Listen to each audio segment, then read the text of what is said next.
So, meron naman tayong pupuntahan ngayon.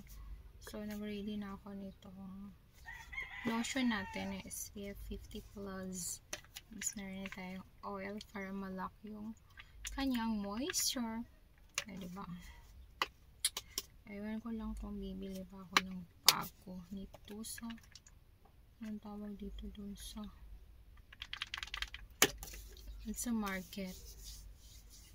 Meron kasi nagtitinda dito dun sa kalapit lang namin na tindahan.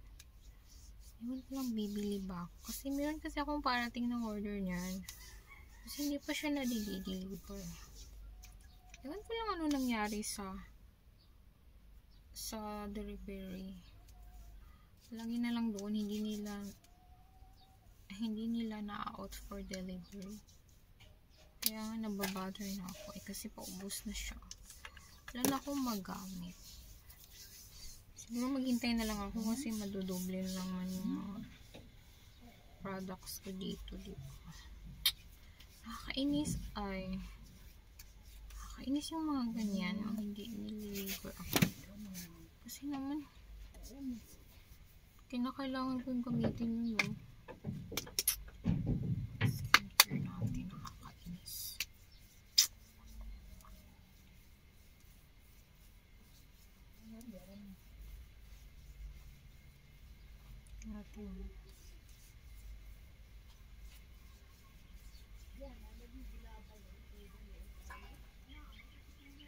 Hindi ko nito siya kalimutan lang yun.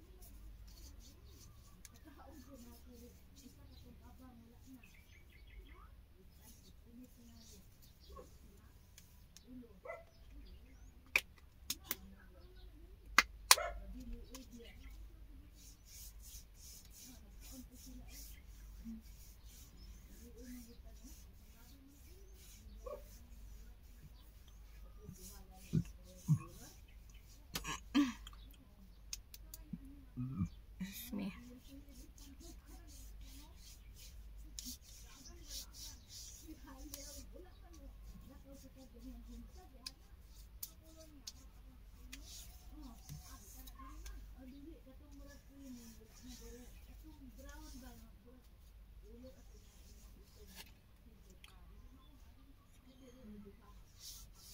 Tapos maglagay nito, ipa-dry lang natin para ma-absorb siya ng mabuti.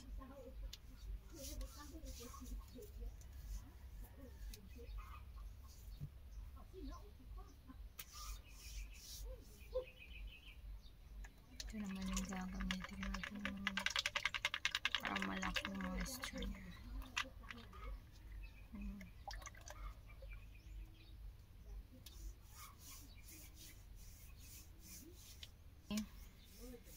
Till next time.